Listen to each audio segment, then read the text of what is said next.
நிலையான புகழுக்குரிய தூய்மை மிகு நற்கருணைக்கு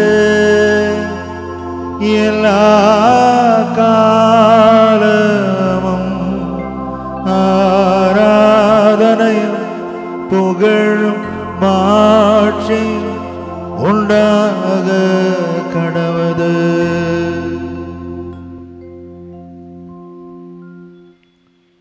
நிராகரிப்பின் வழி நிலையானது. நிராகரிப்பின் வழி நிலையானது. தன்னிடம் இருப்பதில் சிறிதளவை தானம் செய்கிறவர்கள் கொடையாளியாகி விடுகிறார்கள். தன்னிடம் இருப்பதை மொத்தமாக தானம் செய்கிறவர்கள் தியாகியாகி விடுகிறார்கள். மற்றவர்களிடம் அதிகமாக கிடப்பதை பிடுங்கி கொடுக்கிறவர்கள் போராளியாகி விடுகிறார்கள். மற்றவர்களுக்காக தன்னையே கொடுப்பவர்கள் கடவுளாகி விடுகிறார்கள். இப்படியாய் மற்றவர்களை தானம் செய்ய அழைத்தான். தன்னிடம் இருப்பதை எல்லாம் மொத்தமாக தானம் செய்து தியாகியாக்கி கொண்டான். அந்த யூத சமூகத்தில் கொட்டி கிடந்த செல்வங்களையும் அதிகாரங்களையும் பகிர்ந்து கொள்ள சொல்லி போராடினான். இதனால் அரசாங்கத்தின் குற்றவாளியாக அடையாளப்படுத்தப்பட்டு கொலை செய்யப்பட்டான். மொத்தத்தில் தான் அன்பு செய்த மக்களுக்காக தன் உயிரையே கொடுத்து இன்று சாமியாக கடவுளாக மாறிப்போனான் இயேசு கிறிஸ்து. காருண்யமே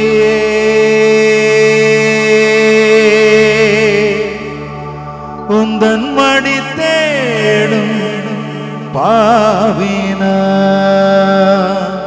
உன்னை தினம் மறந்தேனே பாவியனை மன்னித்திட மனமிறங்கும். பாவியனை மன்னித்திட மனமிறங்கும். காருண்யமே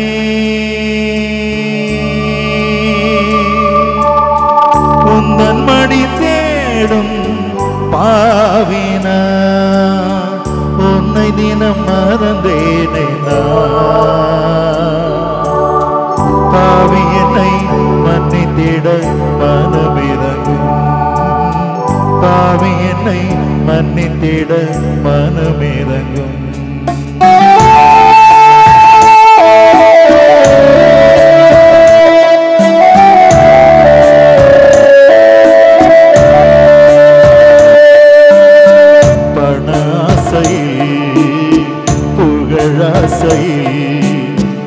உலகத்தின் பாவம் நான் செய்தே பணாசையில் புகழாசையில் உலகத்தின் பாவம் நான் செய்தே உன் கையில் நாடி அறிந்தவர் காணி உன் கையில் நாடி அறிந்தவர் காணி தேவனோடு ஜெபித்தவர் நீ பாவியனை மன்னித்திட மனமிறங்கும். பாவியனை மன்னித்திட மனமிறங்கும். பாவியனை மன்னித்திட மனமிறங்கும். எங்கள் பேரில் இரக்கமாயிரும் சுவாமி, எங்கள் பேரில் இரக்கமாயிரும். மற்ற சுவாசி ஆத்மாக்கள் சரச இரக்கத்தினால் நித்திய சமாதானத்தில் இளைப்பாற கடவது. ஆமென். நேசிக்கிறவர்கள் எல்லோருமே கலகம் செய்கிறார்கள். நேசிக்கிறவர்கள் எல்லோருமே கலகம் செய்கிறார்கள். முதல் நிலை, திவ்ய இயேசுவே உம்மை ஆராதித்து வணங்கி உமக்கு நன்றி அறிந்த தோத்திரம் பண்ணுகிறோம்.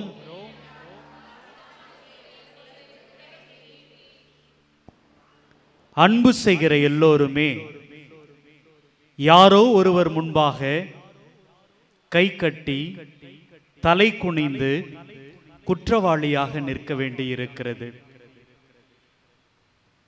அறிமுகமில்லாத தெரு ஒன்றில் உங்களை 4-5 பேர் சூழ்ந்து கொண்டு எந்த ஊர், என்ன பேர் என்று எப்போதாவது விசாரித்திருக்கிறார்களா?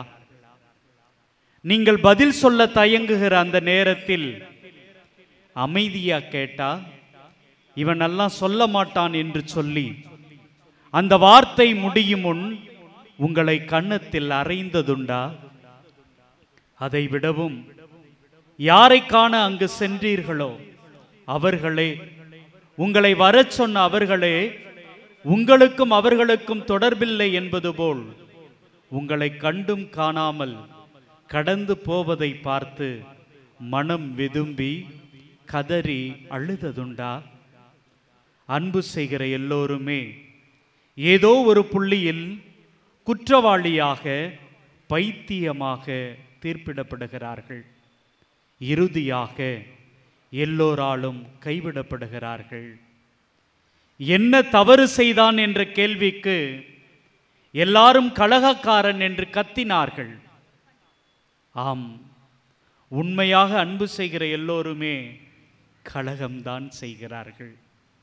விபச்சாரி என்று முத்திரையிடப்பட்ட ஒரு பெண்ணோடு பொது இடங்களில் கொஞ்சம் காலார நடந்து பாருங்கள்.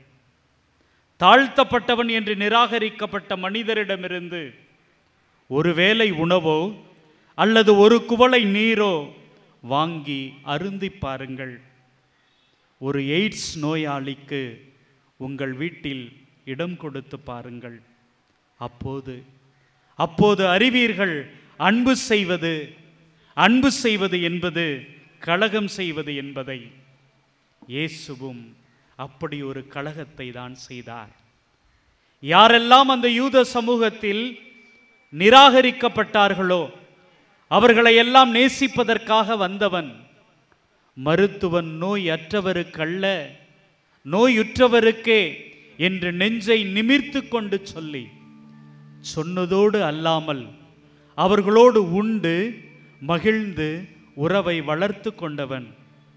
இவனுடைய நோய்க்கான காரணம் இவனது பெற்றோர் செய்த குற்றமே என்று விவாதம் செய்த சமூகத்தில் நான் நீதிமான்களை அல்ல பாவிகளையே அழைக்க வந்தேன் என பாசத்தோடு முழக்கமிட்டவன்.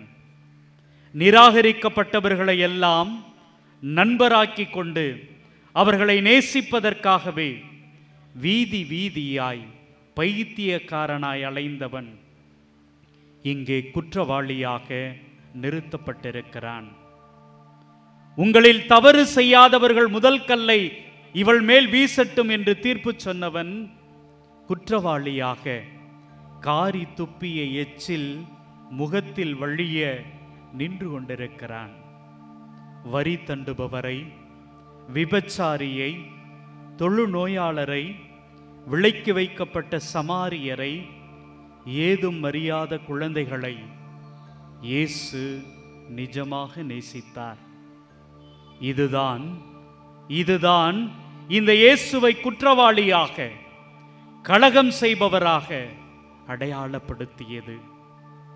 ஆம், நிராகரிக்கப்பட்டவர்களை நேசிக்க வந்த இயேசு தான் நேசித்தவர்களால் நிராகரிக்கப்பட்டு கதறி அழவும் திறனில்லாமல் கை கட்டி நிற்கிறார். அதுவரையில் கடற்கரையில் அமைதியாக மீன்பிடித்து கொண்டிருந்தவர்களை அழைத்து கொண்டு, வாருங்கள், நிராகரிக்கப்பட்டவர்களை எல்லாம் நேசிப்போம் என்று சொன்னது கலகம் செய்வதுதானே? ஊரே பேயாக பார்த்த ஒருவனுக்குள் இருந்த மனிதனை கண்டுபிடித்து மக்களோடு சேர்ப்பது கலகம் செய்வதுதானே? ஆலயம் என்பது வெறும் கட்டிடம் அல்ல, ஏன் அது ஒரு குறிப்பிட்ட இடமும் அல்ல. அது மனசு.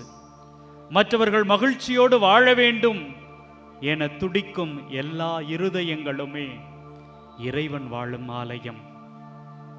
கடவுள் வாழும் ஆலயங்கள் வெறும் கட்டிடங்கள் தான் என்றால் அதை கல்லின் மேல் கல்லிராதபடி இடித்து போடுங்கள். அதை மக்களின் இருதயங்களில் நான் எழுப்பிக் கொள்கிறேன் என்று முழங்கியது கலகம் செய்வதுதானே. அற்புதமாக பேசுகிறான், அதிசயங்கள் செய்கிறான் என கைத்தட்டிய எல்லா மக்களும் நிராகரித்த நிலையில் கடைசி மனிதனாக, யாருமே இல்லாமல் அனாதையாக, குற்றவாளியாக, கலகக்காரனாக தீர்ப்பிடப்பட்டு கை கட்டி பதில் சொல்ல தெரியாமல் நிற்கிறார் இயேசு கிறிஸ்து. நாம் நேசிப்பவர்கள் நம்மை நிராகரிப்பதால் நமக்கு ஏற்படும் வலியை விடவும் அப்படியொன்றும் அதிகமாய் வலிக்கவில்லை. யாரோ ஒருவர் கொடுக்கும் எந்த ஒரு தண்டனையும்.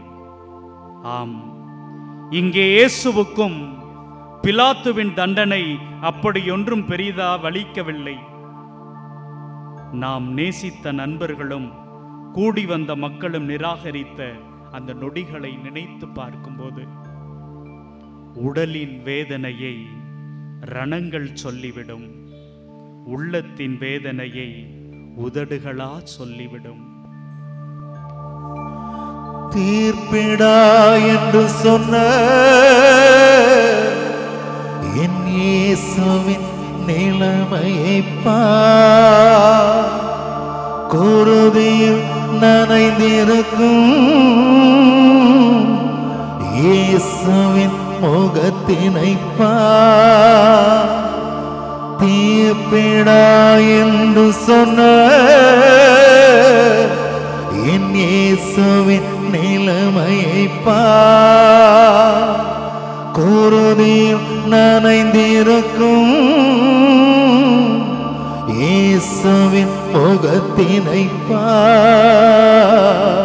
பிலாத்துவின் முன்னே அநீதியின் தீர்ப்பிலே அமைதியில் நிற்பதை பார்.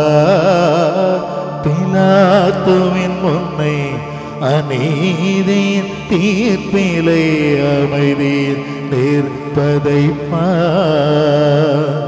கல்வாரி சிகரமதில் கல் நெஞ்ச கயவர்களா. கல்வாரி சிகரமதில் கல் நெஞ்ச கயவர்களா. கருணையின் உருவம் கனிவான தெய்வம் சிலுவையில் தொங்கும் என் இயேசுவை பார். என் இயேசுவை பார். கல்வாரி சிகரமதில்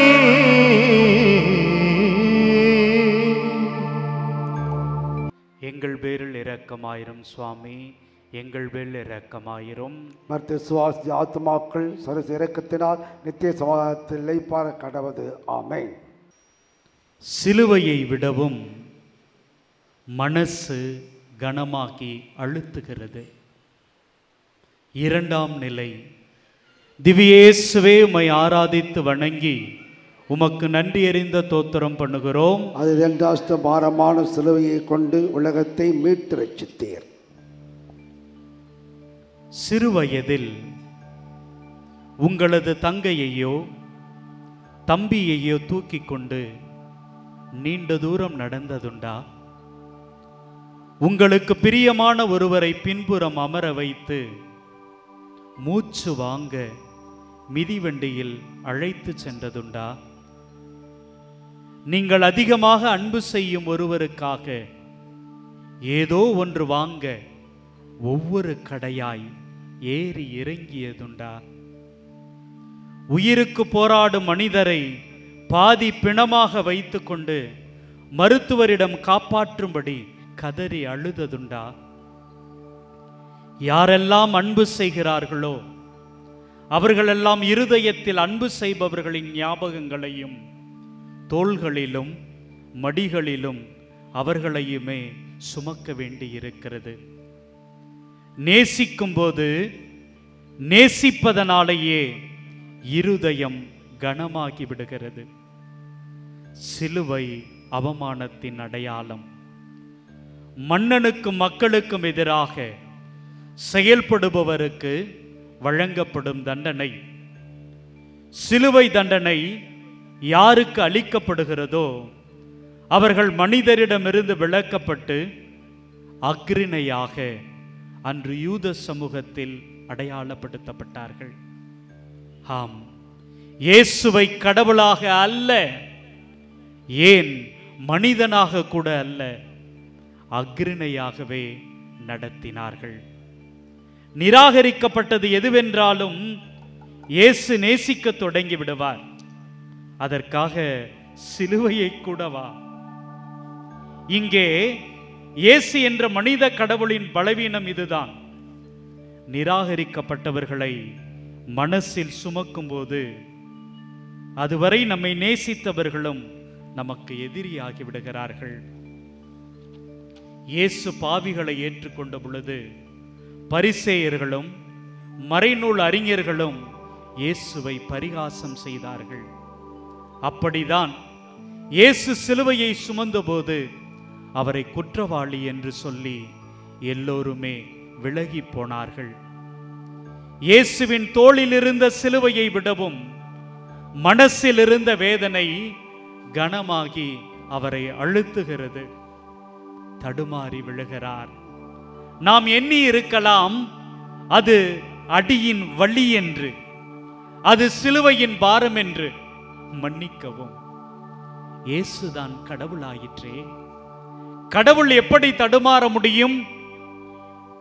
கடவுள் தடுமாற முடியாது என்பது உண்மை என்றால் இயேசு இங்கே எப்படி தடுமாறினார்? மக்களை நேசிப்பதற்காக கடவுள் இங்கே மனிதனாக வந்தார். அவர் மனிதனாக இருந்ததால் தான் இங்கே தடுமாறினார். கடவுளாக இருந்தால் மனிதனை தொட முடியாது என்பதை உணர்ந்து மனிதனான இயேசு இங்கே மனிதராகி தடுமாறி விழுகிறார்.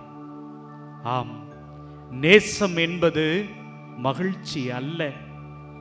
ஒரு நேசம் பொய்யானது என்பதை உணரும் போது அதுவே நம்மை கொன்று விடுகிறது. இயேசு இன்னொரு முறை விழுகிறார். யூதாஸ் தன்னை காட்டிக் கொடுத்ததை எண்ணி இருப்பாரோ? இல்லை, இயேசுவை எனக்கு தெரியவே தெரியாது என்று சொன்ன சீமோனை எண்ணி தளர்ந்து போயிருப்பாரோ?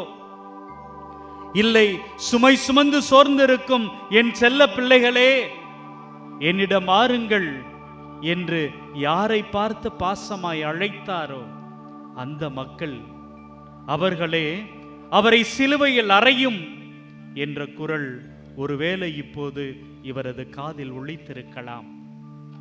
கடவுள் என்ன கடவுள்! நிராகரிக்கப்பட்டதன் வழியை நெஞ்சம் உணரும் போது கடவுளாகவே இருந்தாலும் கஷ்டமாகத்தானே இருக்கும்.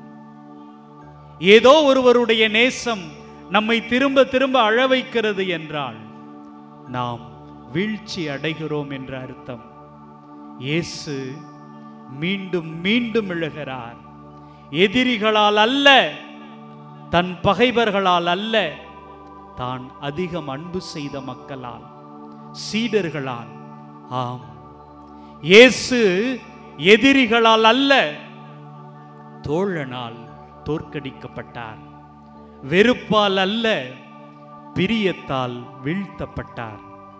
பகையால் அல்ல, பாசத்தால் அழிக்கப்பட்டார். ஒரு நிராகரிப்பு அந்த நேசத்தை பொய்யாக்கும் போது நேசித்தவரின் நெஞ்சம் கனமாகி விடுகிறது. நிராகரிப்பின் வழி சிலுவையை விட பாரமானது. அதுவே நாம் நேசிப்பவர்களால் கொடுக்கப்படும் போது நிலைத்தடுமாற செய்து விடுகிறது. பல நேரங்களில் அதுவே நமது வாழ்க்கையின் நிரந்தரமானதாகவும் மாறிவிடுகிறது. என்னை நேசிக்கின்றாயா, என்னை நேசிக்கின்றாயா, கல்வாரி காட்சியை கண்ட பின்னும் நேசியாம இருப்பாயா, கல்வாரி காட்சியை கண்ட நேசியாமல் இருப்பாயா?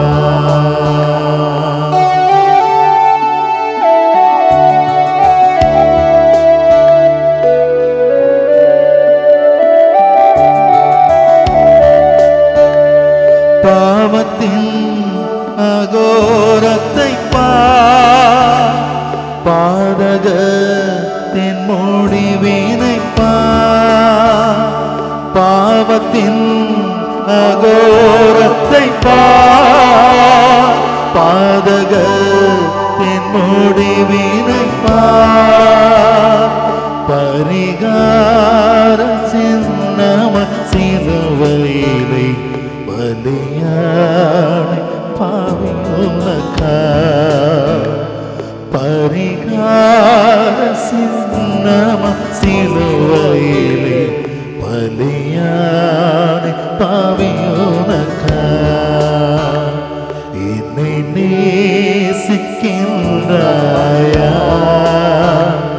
என்னை நேசிக்கின்றாயா? கல்வாரி காட்சியை கண்ட பின்னும் நேசியாமல் இருப்பாய். எங்கள் பேரில் இரக்கமாயிரும் சுவாமி, எங்கள் பேரில் இரக்கமாயிரும். மற்ற சுவாசின் ஆத்மாக்கள் சரச இரக்கத்தினால் நித்திய இளைப்பாற்றி அடைய கடவதாகும். சந்திப்பவர்கள் சங்கடமாகி விடுகிறார்கள். மூன்றாம் நிலை.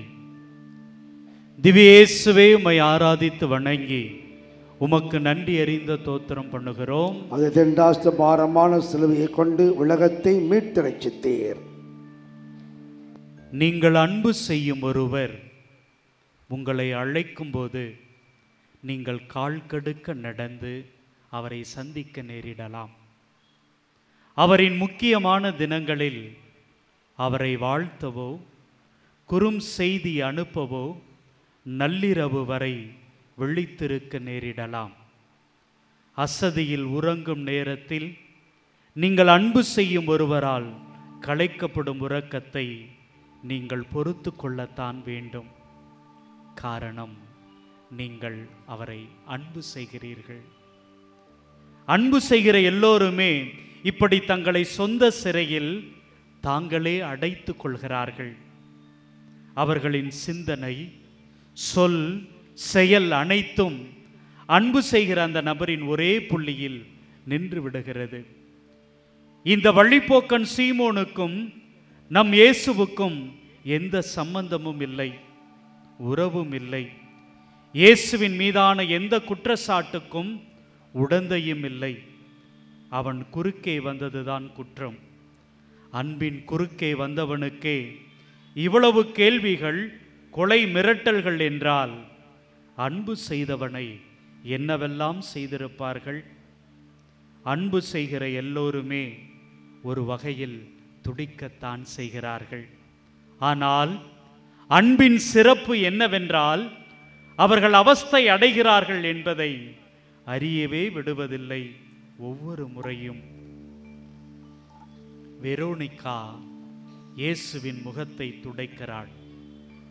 அவமானப்படுத்தப்பட்ட பிறகு இயேசுவுக்கு கிடைக்கும் ஒரே ஆறுதல், கைது செய்யப்பட்ட பிறகு இயேசு அனுபவித்த ஒரு ஒத்தாசை, சின்னதாய் ஒரு இளைப்பாறுதல். இந்த இளைப்பாறுதலை இயேசு எதிர்பார்க்கவில்லை. நாம் வாஞ்சையோடு அன்பு செய்கிறவர்கள். ஆயிரம் இருக்கும்போது அடையாளம் தெரியாத ஒருவர் நமக்காக காட்டும் சிறிய அக்கறை நமக்கு அவமானமாகத்தானே தோன்றுகிறது. நாம் தேடி தேடி நேசித்தவர்கள் நம்மை அனாதையாக்கிவிட்ட நிலையில் நம்மை தேடி வந்து நேசிப்பவர்கள் நம்மை வெட்கமடைய வைக்கிறார்கள் அல்லவா? வெரோனிகாவின் துணிச்சலான அன்பு அனாதையாக செத்து கொண்டிருக்கும் இயேசுவை ஒரு வகையில் கேவலப்படுத்துகிறது. உன்னால் பலனடைந்தவர்கள் எங்கே என்று பரிகாசம் செய்கிறது.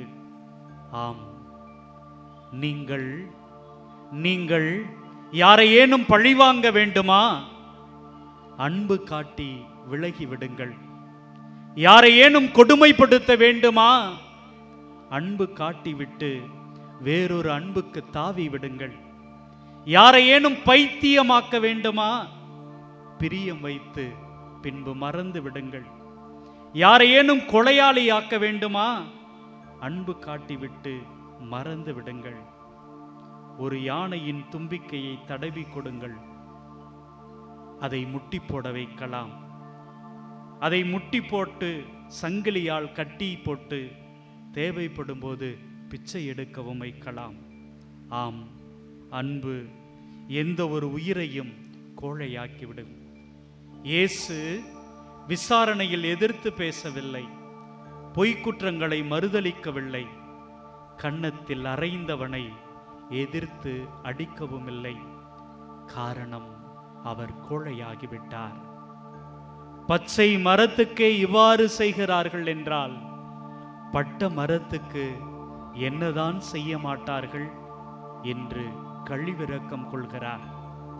அன்பு செய்கிற எல்லோருமே இப்படிதான் கோழையாகி விடுகிறார்கள். பாருங்கள், கடவுளுக்கே மக்கள் ஆறுதல் சொல்லும் அவல நிலையை பாருங்கள். சாத்தான்கள் இங்கே கோழைகள் அல்ல. காரணம், அவை எப்போதும் எவரையும் ஒருபோதும் அன்பு செய்வதே இல்லை.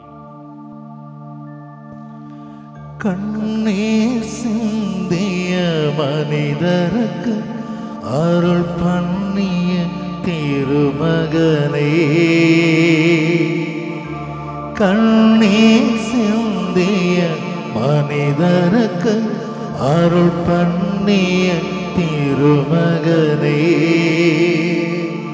மன்னவர்க்காக தன்னுயிரை இன்று மாய்த்திட கண்டதேனா வியாகுலமாமரே, தியாகத்தின் மாதாவே, சிலுவையின் அடியினிலே சிந்தையினும் நழுதாயோ. எங்கள் பேரில் இரக்கமாயிரும் சுவாமி, எங்கள் பேரில் இரக்கமாயிரும். மது சுவாச ஆத்மாக்கள் இரக்கத்தினால் நித்திய சமாதானத்தில் இளைப்பாற கடவது. உன்னை சந்திக்கத்தான் என் உயிரை தேக்கி வைத்திருந்தேன். உன்னை சந்திக்கத்தான் என் உயிரை தேக்கி வைத்திருந்தேன். 4ஆம் நிலை. திவ்ய இயேசுவே, உம்மை ஆராதித்து வணங்கி உமக்கு நன்றி எறிந்த தோத்திரம் பண்ணுகிறேன். அது இரண்டாஸ்த பாரமான சிலுவையை கொண்டு உலகத்தை மீட்டு ரட்சித்தீர். விடுதியில் மகனை சேர்த்துவிட்டு விடை பெற்று திரும்பும் தந்தை பேருந்து நிலையத்தில் கண்கலங்கி நிற்பதை கண்டிருக்கிறீர்களா? மணமான பெண் புகுந்த வீட்டிற்குள் செல்லும் முன் தாய் வீட்டில் அழும் கடைசி கண்ணீரின் அர்த்தம் தெரியுமா உங்களுக்கு?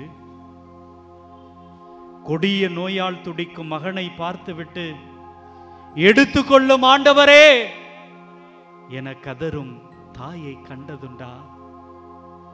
அந்த தொலைபேசியில் நீண்ட நேரம் கெஞ்சி அழுது கொண்டிருக்கும் அவனோ அவளோ வேறு என்ன குற்றம் செய்திருக்க முடியும்?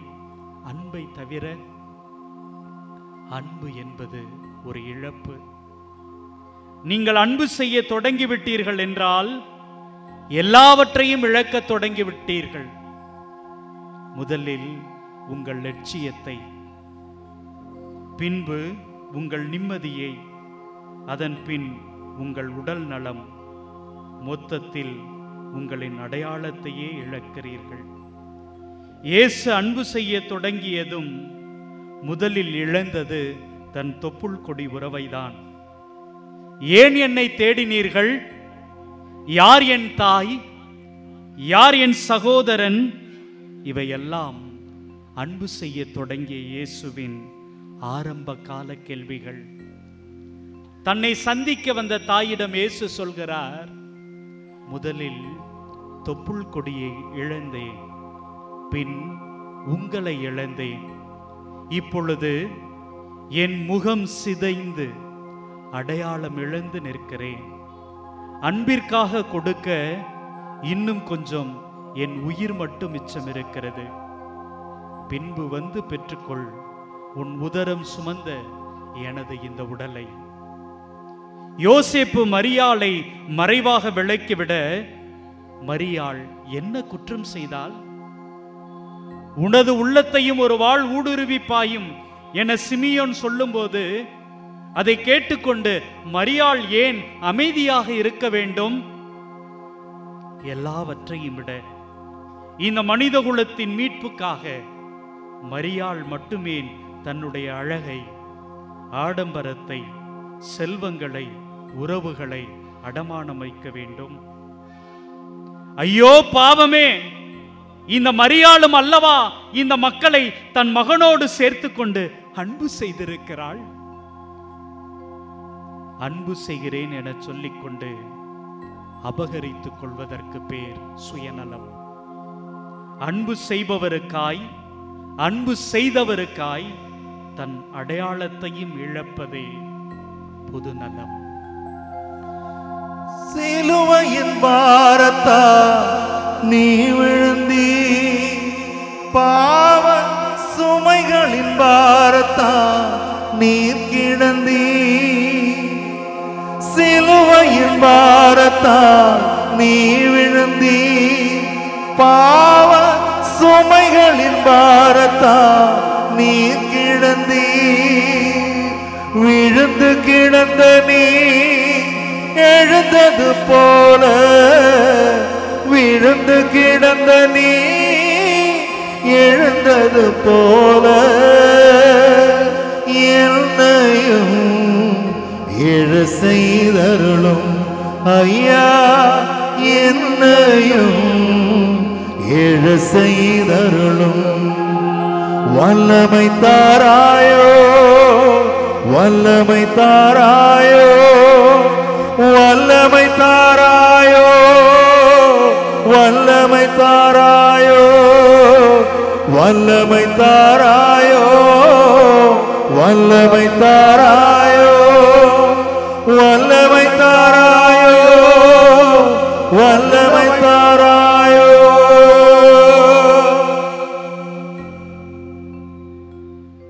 எங்கள் பேரில் இரக்கமாயிரும் சுவாமி, எங்கள் பேரில் இரக்கமாயிரும். மற்ற சுவாசி ஆத்மாக்கள் சரச இரக்கத்தினால் நித்திய சமாதானத்தில் இளைப்பாற கடவது. ஆமென். பிணங்கள் வெட்கமடைவதில்லை, பிணங்கள் வெட்கமடைவதில்லை. ஐந்தாம் நிலை. திவ்ய இயேசுவே, உம்மை ஆராதித்து வணங்கி உமக்கு நன்றி எறிந்த தோத்திரம் பண்ணுகிறோம். அது தெண்டாச பாரமான சிலுவையை கொண்டு உலகத்தை மீட்டு ரட்சித்தீர். அழகான ஆடை அணிந்திருக்கலாம், ஆனால் வெளியே வர வெட்கமாக இருக்கும்.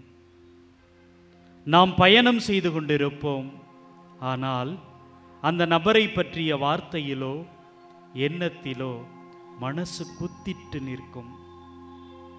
ஒரு பிரியம் நம்மை உதாசீனப்படுத்தும் போது அதனால் ஏற்படும் அவமானம் அந்தரங்கமானது. அதனால் ஏற்படும் வலி எப்படி அழுதாலும் தீர்ந்து போகாது. இயேசு கெத்சமனி தோட்டத்தில் தன் நண்பர்களால் தான் முதலில் நிர்வாணப்படுத்தப்பட்டார். இவன் சாக வேண்டும் என்று கத்திய போதுதான் அதிகமாக அன்பு செய்த மக்களால் நிர்வாணப்படுத்தப்பட்டார். அந்த மனிதனை எனக்கு தெரியவே தெரியாது என்றபோதுதான் நம்பிக்கை கொண்டிருந்த சீடரால் நிர்வாணப்படுத்தப்பட்டார். எனவே இங்கே ஆடைகளை களைவது என்பது வெறும் சடங்கு மட்டுமே. ஒரு பிரியத்தை இழந்த பின் அந்த பிரியத்தால் ஏற்படுகிற அவமானம் எவருக்கும் அச்சமூட்டுவதாயில்லை. குளிப்பாட்டி கோடி துணி சுற்றும் பொழுது எந்த பிணம் சொல்கிறது எனக்கு வெட்கமாயிருக்கிறது என்று? துரோகத்துக்கு பின் ஏதோ ஒரு நாளில் ஏற்படும் வழியை எப்படி சொல்ல முடியும்?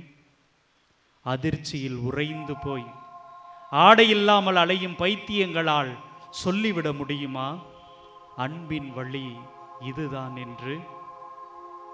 அன்புக்கு ஒரு வழியுண்டு, அன்புக்கு ஒரு வழியுண்டு. ஆம், அது சிலுவையில் அறையும் போது ஆணிகளால் கொடுக்கப்படும் வழிகளை விட கொடுமையானது. இயேசுவும் இங்கே கைவிடுதலின் வழியால் சிலுவையில் அறையப்படுகிறார். படைவீரர்களின் மூர்க்கத்தை விட, ஆணிகளின் கொடூரத்தை விட நிராகரிப்பின் வழி, கைவிடுதலின் வழி, நம்பிக்கை துரோகத்தின் வழி இயேசுவை முன்னமே சாகடித்து விட்டது.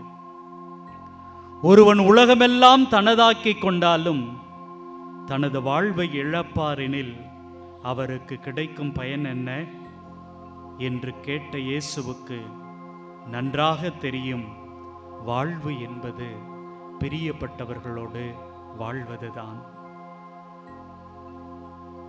ஆள் அரவரமற்ற வீடு, அழைப்புகள் வராத தொலைபேசி, தானே அழுது கொண்டிருக்கும் மனிதர்கள், திரும்ப திரும்ப பார்க்கப்படும் ஒரு புகைப்படம், இவை எல்லாமே நமக்கு மறைமுகமாய் சொல்லிக் கொண்டிருக்கின்றன, பிரியம் என்பது ஒரு மரண தண்டனை. கொத்தி தின்னும் ஒரு பசித்த கழுகுக்கு நெஞ்சை பிளந்து தரும் நரக தண்டனை. இதோ நண்பகல் வேளையில் கல்வாரி மலையில் கடைசி கதறல், தன் வழிகளுக்கும் காயங்களுக்கும் யாரையாவது எதையாவது பொறுப்பேற்க செய்ய வேண்டும். இன்னொரு வார்த்தையில் சொல்வதென்றால், இதற்கெல்லாம் யார் மீதாவது குற்றம் சாட்ட வேண்டும். யாரை குற்றம் சாட்டுவது? பெற்றெடுத்த தாயையா, காட்டிக் கொடுத்த தோழனையா, விலகி நிற்கும் துரோகிகளையா?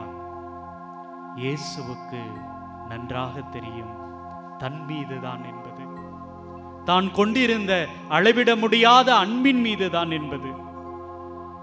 கூடு களைக்கப்பட்ட பின்பு அந்த கிளையையே சுற்றி சுற்றி வரும் அந்த குருவிக்கு சொல்ல தெரியவில்லை, இதுதான் பிரியத்தின் வழி என்று.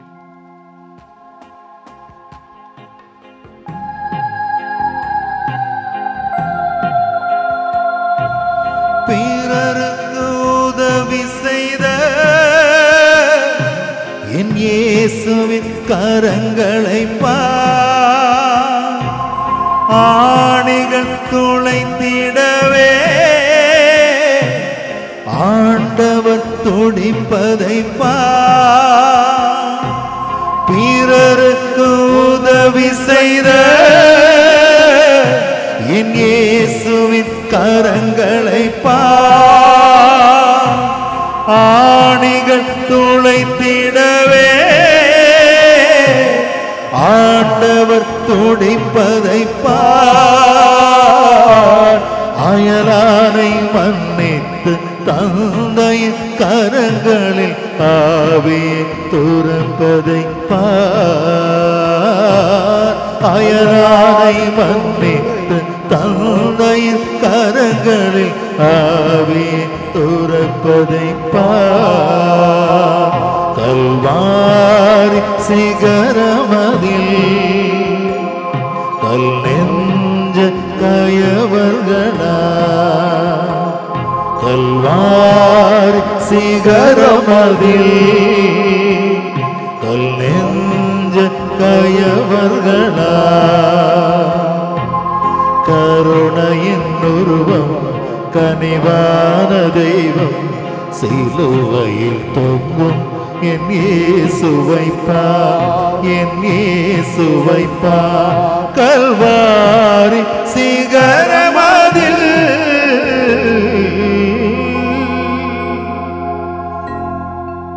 எங்கள் பேரில் இரக்கமாயிரும் சுவாமி, எங்கள் பேரில் இரக்கமாயிரும். விசுவாச ஆத்துமாக்கள் சிறக்கத்தினால் நித்திய இளைப்பாற்றி இளைப்பாற கடவது. ஆமென். அடக்கம் செய்வதற்கு முன் கொஞ்சம் அழுது கொள்ளுங்கள். நம் இயேசுவை அடக்கம் செய்வதற்கு முன் கொஞ்சம் அழுது கொள்ளுங்கள். 6ஆம் நிலை, திவ்ய இயேசுவே, உம்மை ஆராதித்து வணங்கி உமக்கு நன்றி அறிந்து தோத்திரம் பண்ணுகிறோம். அதை இரண்டால் பாரமான சிலுவையை கொண்டு உலகத்தை மீட்டு ரட்சித்தீர். ஒரு பிணம் தன் வழிகளை யாருக்கும் சொல்ல வேண்டுமென ஒருபோதும் நினைப்பதில்லை. ஒரு பிணம் சற்றே கடந்து போகையில் எவரையும் ஈர்க்க வேண்டுமென எப்போதும் திட்டமிடுவதில்லை. ஒரு பிணம் தன் பாதையில் உடன் நடக்க எவரையும் சிறிதளவும் கெஞ்சுவதில்லை. ஒரு ஜீவன் பிணமானவுடன் மீண்டும் ஒரு நொடி வாழ வேண்டுமென கொஞ்சமும் ஆசைப்படுவதில்லை. அன்பின் வழிகொண்ட எல்லோரும் ஏதோ ஒரு சூழலில் பிணங்களாகிவிடுகிறார்கள். அன்பின் வழிகொண்ட இயேசுவும் இறுதியாய் இங்கே பிணமாகிவிடுகிறார். எல்லா மக்களையும் இங்கே நிஜமாக நேசித்ததால் இயேசுவுக்கு கிடைத்த பரிசு இது. எல்லா மக்களின் மீதும் இயேசு கொண்டிருந்த உண்மையான அக்கறையின் இறுதி முடிவு இது. ஆம், இங்கே இயேசு பிணமாகிவிட்டார். தயவு செய்து இயேசுவை அடக்கம் செய்வதற்கு முன் இந்த பிணத்திடம் கேட்டுவிடுங்கள். யாருக்காவது இறுதியாய் சொல்ல ஏதாவது இருக்கிறதா என்று. எல்லோரும் ஒரு முறை கடைசியாய் முகத்தை பார்த்து கொள்ளுங்கள் என்று மனிதர்களை பார்த்து கேட்கும் அதே நேரத்தில் யார் முகத்தையாவது கடைசியாய் பார்க்க வேண்டுமா என்று அந்த பிணத்திடம் ஒரு வார்த்தை கேட்டு பாருங்கள். ஒருவேளை அது அப்போது உங்களது பெயரை சொல்லிவிடலாம். நீங்கள் ஒரு பிணத்தை பெட்டியில் வைத்து மூடி ஆணிகளால் அறையும் போது வெறுமனே ஒரு உடலை மட்டும்தான் உங்களால் அடக்கம் செய்ய முடிகிறது என்பதை மறந்து விடாதீர்கள். அப்படி புதைத்துவிட்டு வெளியேறும் போது ஒருபோதும் திரும்பி பார்த்து விடாதீர்கள். தனிமையினால் கண்கள் கலங்கி கண்ணீர் கடலாக மாறி அந்த தோட்டம் முழுவதையும் நனைத்து விடலாம். இயேசுவின் உடலை துணிகளில் சுற்றி இரவல் கல்லறையில் அடக்கம் செய்கிறார்கள். சந்தோஷத்தில் கூட இருந்த எவருமே அவருடைய சவத்தின் அடக்கத்திற்கு வரவில்லை, சில சாமானியர்களை தவிர. ஆம், ஆழமாய் அதிகமாய் அன்பு செய்கிற எல்லோருமே இப்படிதான் ஆள்களற்று அடக்கம் செய்யப்படுகிறார்கள். அடக்கம் செய்யவும் ஆள் இல்லாமல் இயேசுவும் இங்கே இறந்து போகிறார். கடவுள் அன்பாய் இருக்கிறார் எனில் இந்த உலகில் அன்பு இருக்கும் வரை கடவுள் இறந்து போக முடியாது. அன்பின் முதல் விதை இயேசு. தனிமையில் செத்து போகும் எல்லோருமே ஒரு விதத்தில் அன்பினால் தான் கொலை செய்யப்படுகிறார்கள். இயேசுவால் தூவப்பட்ட இந்த விதை ஏராளமான புனிதர்களால் மரங்களாகி, கிளைகளாகி, விழுதுகளாகி கத்தோலிக்க கிறிஸ்தவம் என்னும் பெயரில் நிழல் தரும் மரமாக, காய் கனிதனும் மரமாக வளர்ந்து கொண்டே இருக்கிறது. முடிந்தால் அன்பிற்காக அழிந்து போகும், விழுந்து புதைந்து போகும் விதைகளாகி விடுங்கள். இல்லையெனில் குறைந்தபட்சம் அன்பின் கிளைகளாய், இலைகளாய் மாறிவிடுங்கள்.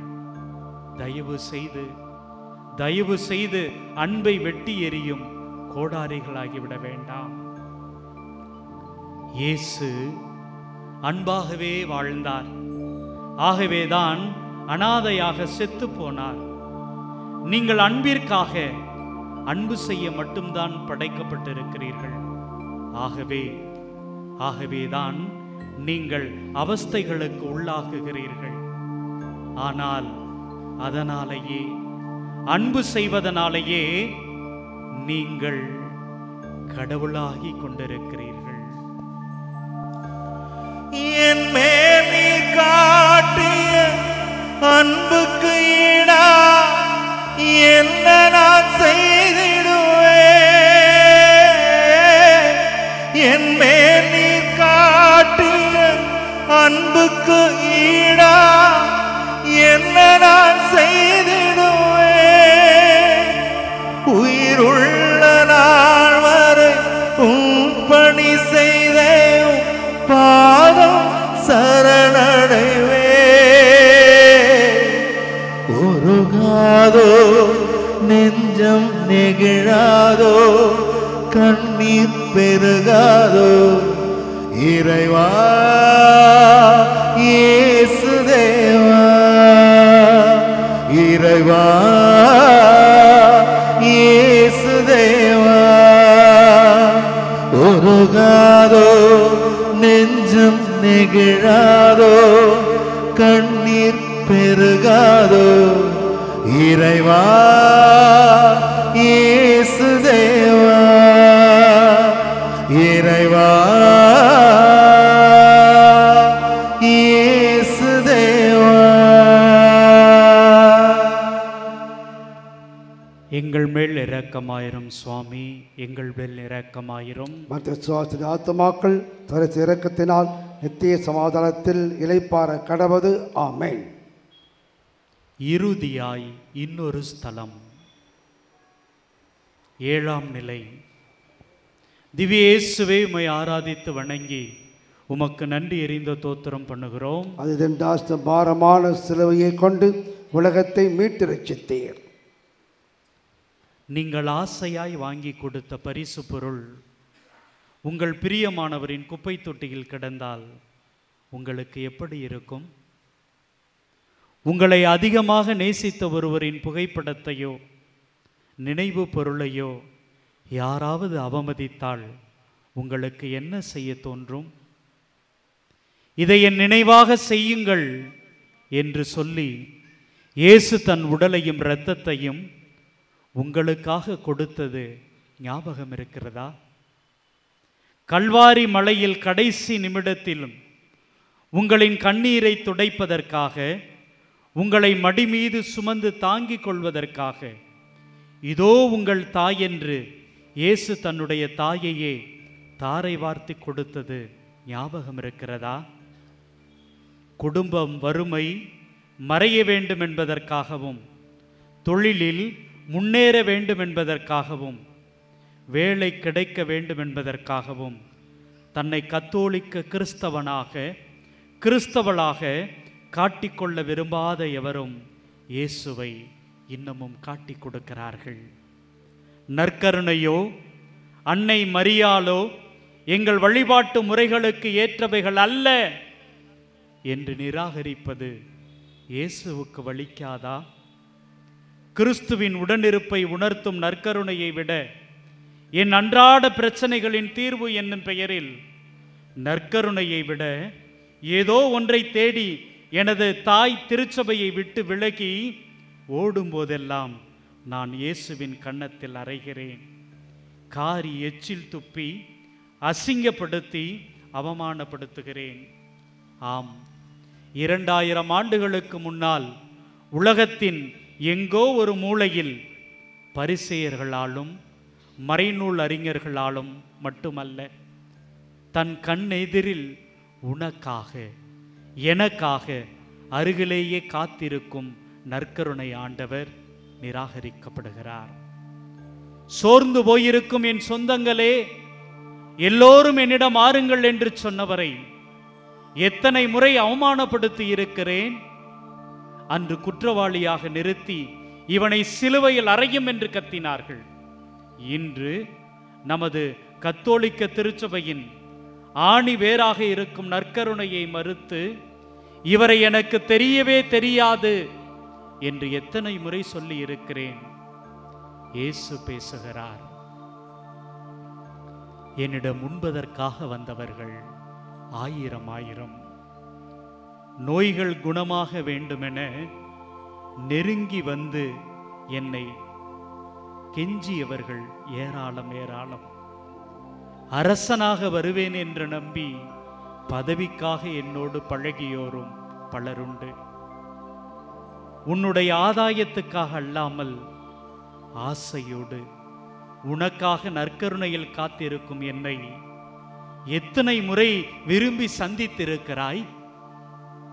இந்த உலகத்தில் என்னை நேசிப்பதற்காக தன்னை மொத்தமாக இழந்து என்னை பத்திரப்படுத்துவதில் பதறிப்போன என் தாயை எப்படி உன்னால் ஏற்றுக்கொள்ளாமல் இருக்க முடியும்?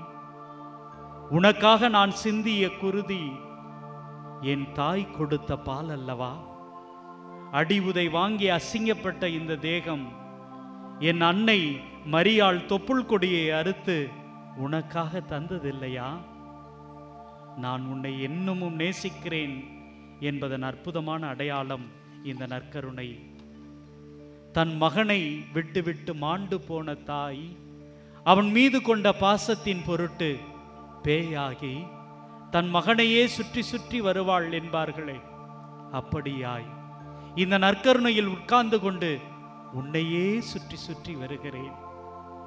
இதோ இயேசு தன் ரணப்பட்ட கால்களோடு நம்மை தேடி தேடி அழைக்கிறார்.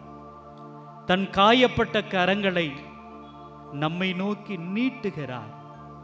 நிராகரிப்பது நீயும் நானும் என்றால் நிஜமாகவே நிஜமாகவே கண் கலங்கி கதறி அழுது விடுவார். அணைத்துக் கொள்ளுங்கள்.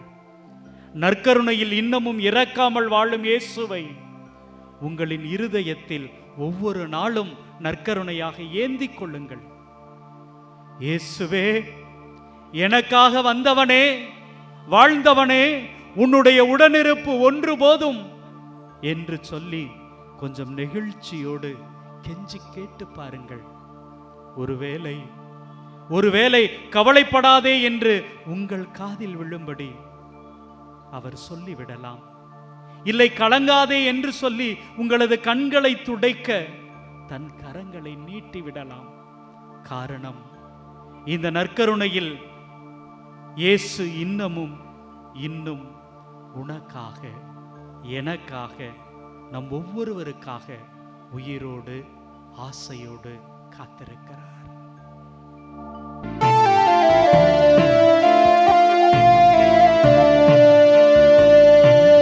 கல்வாரி காட்சியை கண்ணிடும் கல்மனம் கலங்கிய கரைந்திடுமே.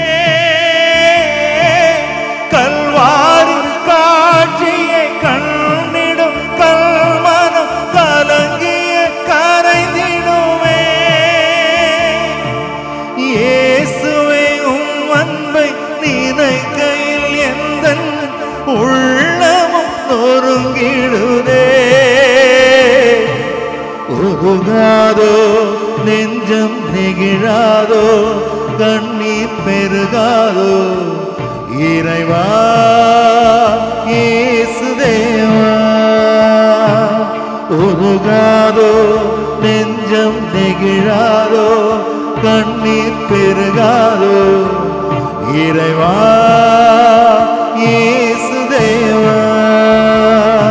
இறைவா இயேசு தேவா. இறைவா இயேசு தேவா.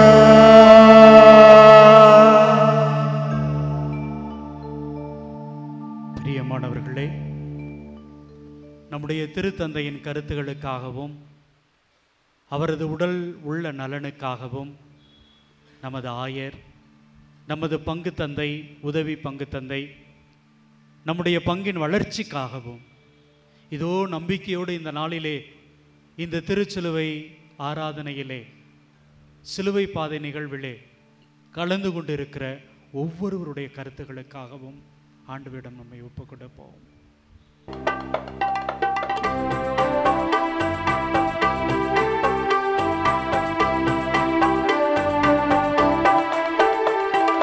விண்ணுலகில் இருக்கின்ற எங்கள் தந்தையே, உமது பெயர் தூயதென போற்ற பெருக. உமது ஆட்சி வருக. உமது திருவுளம் விண்ணுலகில் நிறைவேறுவது போல மண்ணுலகிலும் நிறைவேறுக. எங்கள் அலங்காட உணவை இன்று எங்களுக்கு தாரும். எங்களுக்கு எதிராக குற்றம் செய்வோரை நாங்கள் மன்னிப்பது போல எங்கள் குற்றங்களை மன்னியும். எங்களை சோதனைக்கு உட்படுத்தாதேயும், தீமையிலிருந்து எங்களை விடுவித்தருளும். எங்களை விடுவித்தருளும். அருள் நிறைந்த மரியே வாழ்க, ஆண்டவரும் உடனே பெண்களுள் பேறு பெற்றாய் நீயே. உம்முடைய திருவயிற்றின் கனியுமான இயேசுவும் ஆசி அருள பெற்றவர்.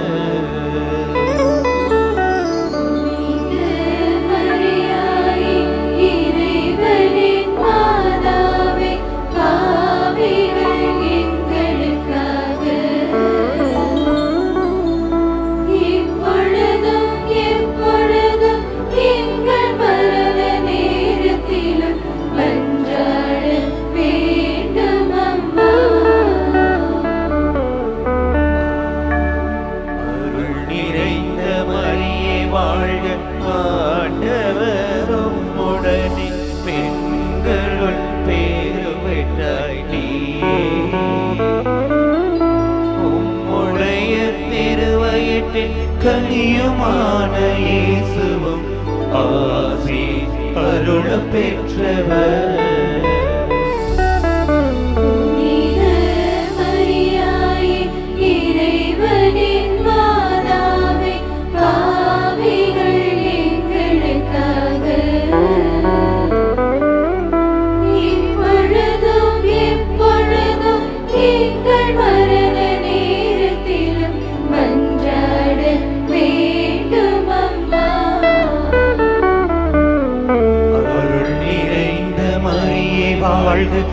ஆண்டவரும் உடனே பெண்களுள் பேறு பெற்றாய் நீயே.